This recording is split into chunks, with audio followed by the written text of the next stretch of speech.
Então, irmã, a marca que eu tenho é uma cicatriz de 18 centímetros no meu braço. 18? Sim, 18 centímetros, fruto de uma experiência mística, de um sonho que eu tive na solenidade de Cristo Rei, no ano de 2022. E a partir, dessa experiência, muitas coisas mudaram na minha vida enquanto sacerdote, enquanto filho de Deus. E eu percebi que, de fato, o inimigo nos rodeia como um leão a rugir, procurando a quem devorar.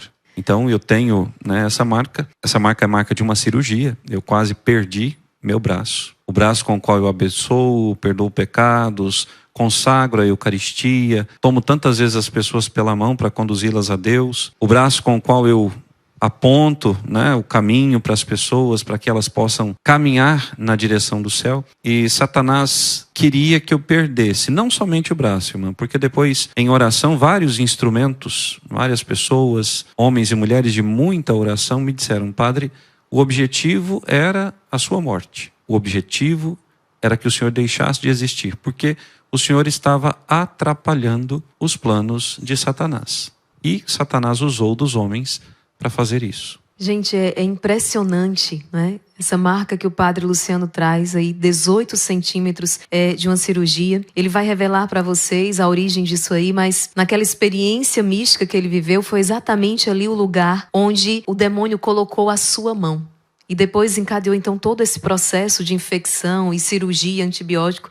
Preste atenção nisso aqui, porque é uma catequese muito profunda. Essa experiência que o padre Luciano viveu, falou muito claro a vida dele, mas através dele tem falado a muitos outros corações. É um verdadeiro chamado à conversão e um alerta do céu para cada um de nós. Então, padre Luciano, vamos então do início dessa toda essa história, esse desenrolar dessa experiência que o senhor viveu. Então, irmã, a primeira coisa que eu gostaria de deixar claro para os irmãos e irmãs que nos acompanham é que isso aconteceu numa paróquia onde eu trabalhei, uma cidade pequena, de interior. Uma cidade que por muitos anos ficou, como eu posso dizer, sem o acesso à real doutrina da igreja. Uma cidade que entrou nessa onda do mundo de que tudo pode, eu posso ser católico e posso frequentar outras religiões, eu posso rezar a Deus, mas eu posso rezar a outros deuses também. Eu posso servir a Deus e continuar fazendo as coisas do mundo com toda tranquilidade. E quando se chega num lugar desse, se você tem o zelo e o desejo de conduzir almas para o céu, você vai buscar mostrar para as pessoas o caminho real e correto. E aqui começam os problemas. Eu cheguei nessa paróquia em 2020, no início da pandemia. Com um mês de paróquia, tudo fechou. Decreto presidencial, decreto estadual, decreto, inclusive, da própria igreja. Nós tínhamos que fechar as portas. Uma dor terrível, porque a Eucaristia, que é o pão que nos alimenta e que nos daria a força suficiente para seguirmos o nosso caminho, a Eucaristia foi tirada do povo, porque nós não podíamos celebrar com o povo. Eu, inclusive, disse a muitas pessoas que conviviam comigo que essa pandemia serviria para mostrar a fé de muitos corações. Quem realmente tem fé permaneceria, quem não tem fé iria embora ou procuraria outros lugares. E, de fato, isso aconteceu muito. Mas o que acontece é o seguinte: era uma cidade pequena, onde as pessoas não serviam apenas a Deus, serviam a todo tipo de deuses, iam por todos os lugares. E numa celebração, eu falei disso, e ali começou todo o meu problema espiritual com as pessoas de outras religiões, as quais o meu povo estava buscando também. No ano de 2022, num domingo, solenidade de Cristo Rei, celebrava as primeiras Eucaristias das minhas crianças, com toda alegria, com todo amor. Fui convidado para almoçar com um grupo de crianças, porque os meus coroinhas, dos 40 coroinhas, naquele dia, 8 deles tinham recebido a primeira Eucaristia. Os pais se reuniram num sítio e me convidaram para almoçar com eles. Eu fui, levei o meu vigário paroquial, o padre Darcísio, e como é de praxe, um bom padre tem que tirar um cochilinho depois do almoço no domingo. E eu fui para casa fazer a minha sesta, porque depois eu teria mais 2 missas ainda, uma missa às 17 e outra às 19h30. Fui fazer a minha sesta e no meio daquela sesta, uma sesta de 1h30, eu tive um sonho, que na realidade foi quase que um pesadelo. E eu conto à senhora e conto novamente aos irmãos que naquele dia fui para o descanso e no sonho eu estava pregando na missa da noite, das 19h30, igreja lotada, como sempre, enfim. E eu falava do senhorio de Jesus na nossa vida. Ele é o único rei. E de repente entra, porta adentro da igreja, uma mulher alta. Mas não era uma mulher de 1,70 m, 1,80 m, não, era muito alta mesmo. Ela devia ter uns 2 metros de altura. Elegantemente vestida, toda de vermelho, maquiada. E começou a falar alto. E ela falava tão alto que estava atrapalhando a pregação. E eu, no microfone, disse: senhora, por que a senhora fala tão alto? A senhora está atrapalhando a pregação, a senhora podia falar um pouco mais baixo? E ela, com todo o deboche do mundo, disse: senhora, não, senhor. E eu perguntei: mas como assim, senhor? Eu sou o demônio. E eu me assustei. E eu disse: mas o que o demônio está fazendo na casa de Deus? E ela ou ele, né? Vou chamar de ela enquanto está com aparência feminina. E ela me disse: eu vim aqui buscar os que são meus. E eu disse: mas aqui não tem ninguém que seja teu. Aqui todos são batizados. São todos filhos de Deus. E aí ela fazia assim com a mão: ai, padre, eu conheço toda essa história de batismo que regenera do pecado original, que faz filho de Deus. Eu estava lá. Eu sei de tudo isso. Mas aqui dentro, padre, acredite, tem pessoas que não têm fé, que não creem absolutamente nada daquilo que o senhor está falando. E começou a entrar a igreja dentro. E à medida em que ela ia entrando, ela ia tirando de um lado e de outro, porque a paróquia lá tem apenas 2 fileiras de bancos. É uma igreja muito antiga, pequena, muito bonita. E ela ia tirando pessoas de um lado e de outro e reunia essas pessoas no centro, no corredor central, em grupos de 4. E eram pessoas pequenas, bem pequenas. A princípio eu achei que eram crianças, mas depois, olhando bem, as pessoas eram adultas. E eu vi o rosto das pessoas, eu sei quem são as pessoas. Eu sei quais foram aqueles que Deus tirou do meio e colocou ali. E depois, rezando, meditando, eu entendi que eram justamente as pessoas que não tinham fé. Elas eram pequenas porque não tinham fé. E uma coisa interessante que eu notava, que elas não se assustavam quando o demônio as tirava do meio das demais e as colocava no centro. Porque eu acho que elas tinham a consciência de que elas não serviam a Deus, de que elas não honravam a Deus e que o que elas mereciam era o que estaria acontecendo com elas a partir daquele momento. Condenação ao inferno. E por que eu digo isso? Porque logo em seguida, a serem reunidas no centro da igreja, entrava um diabo menor, de uma aparência horrível, bem como nós vemos mesmo nas ilustrações, uma forma toda desfigurada, com chifres, enfim, uma cauda longa. E aquele diabo entrava, corria ao redor delas, e à medida em que ele ia correndo, ele ia laçando as pessoas, amarrando as pessoas com a sua cauda. Até que de repente ele as puxava de uma vez para fora, e as pessoas desapareciam na escuridão. Dentro da igreja, tudo iluminado, e do lado de fora eu não conseguia nem ver as luzes da rua. E depois também meditando, rezando, eu percebi dentro da igreja a palavra de Deus sendo pregada, a Eucaristia, a presença do Senhor, a luz da verdade, e lá do lado de fora as trevas, a escuridão do pecado e do erro.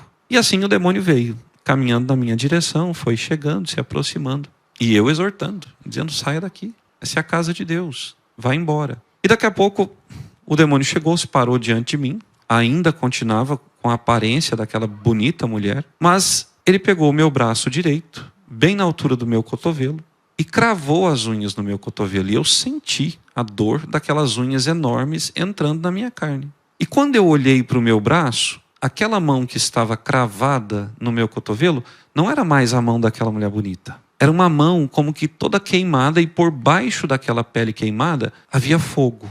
Era uma cena horrível. E com as unhas cravadas no meu cotovelo, nessa região aqui, exatamente no lugar da cicatriz, o mesmo tamanho, a mesma área ocupada pela mão, é a área da cicatriz, o diabo olhou bem nos meus olhos com uma voz de deboche. Se a senhora me permite, eu até vou replicar aqui o modo como ele falou comigo. Ele me olhava nos olhos e dizia: e se eu quiser, padre, eu levo até o senhor para o inferno. Naquele momento, a única reação que eu tive foi olhar para trás, olhar para o sacrário e dizer: Jesus, não me abandone. E naquele momento eu me virei, olhei para o demônio e disse: em nome de nosso Senhor Jesus Cristo, a quem todo joelho se dobra, no céu, na terra e nos abismos, eu te ordeno, vá embora daqui.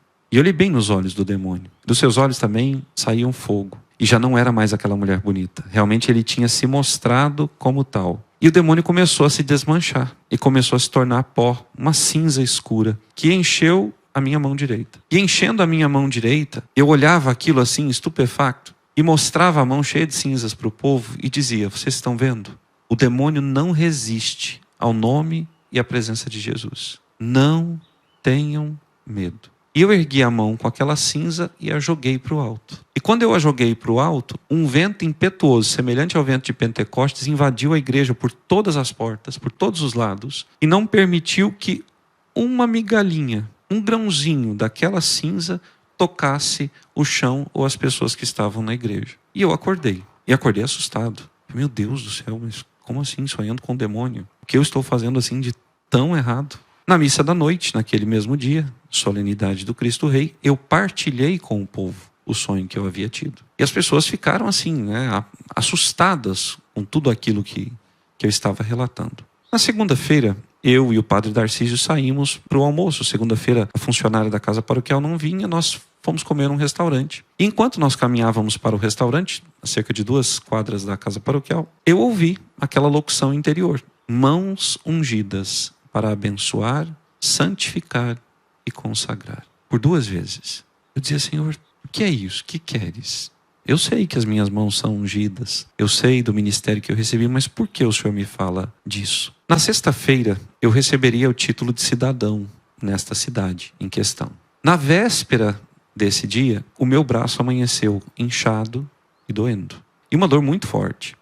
E eu fui para frente do espelho, levantava o cotovelo, virava o braço de todo lado para procurar algum tipo de picada, um arranhão, algo desse modo. E não havia nada. Mas era uma dor insuportável. Na sexta de meio-dia, eu terminei o almoço e eu disse para o pessoal da casa: eu vou ao médico, porque o meu braço está inchando, meu braço está esquentando, está bem vermelho e eu tenho muita dor. Fui ao médico, a médica me tratou como se fosse uma picada de inseto, me deu uma pomadinha para passar e tal. À noite eu fui receber essa homenagem, mal conseguia falar com as pessoas porque era muita dor. E eu sou bem resistente à dor. Eu já celebrei uma missa inteira com uma cólica renal. Uma missa toda, não tinha quem me substituísse, igreja cheia, e eu precisava celebrar. Mas aquela dor em si era insuportável. Voltei para casa, comecei o tratamento, celebrei todo o final de semana. As missas, nós tínhamos 10 missas no fim de semana, eu celebrei 6, e o padre Darcísio 4. E na missa da noite, no domingo, o meu coração pulsava no cotovelo. Eu mal conseguia erguer o braço na hora do oremos,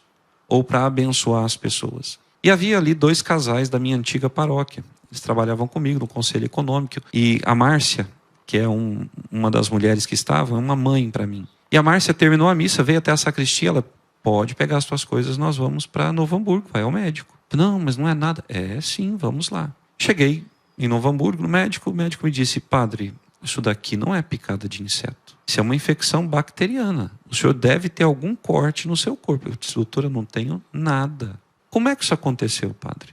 E eu disse para ele: doutor, simplesmente amanheceu assim o meu braço. Eu não ia falar para o médico, irmã, lá no hospital, porque certamente ele ia dar risada da minha cara. Mas eu já comecei a me ligar do que estava acontecendo.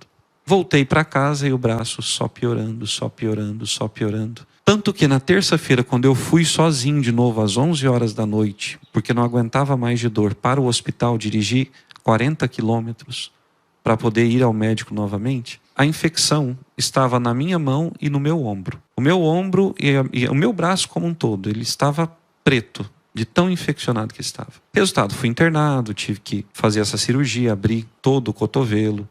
Foram tiradas as bursas que estavam todas infeccionadas, fiquei 12 dias internado. E nesses 12 dias eram 4 antibióticos diferentes para combater a bactéria. Segundo os médicos, uma superbactéria. Dr. Rafael, um médico maravilhoso, católico, que me operou, Dr. Rafael me disse: padre, se nós tivéssemos esperado mais um dia, nós teríamos que amputar o seu braço. E quando ele disse aquilo, irmã, eu tive a consciência do que estava acontecendo. Realmente, a mão do demônio. O demônio não queria que eu seguisse com o meu ministério, sobretudo naquela cidade, porque eu estava ajudando homens e mulheres a se libertarem das suas garras.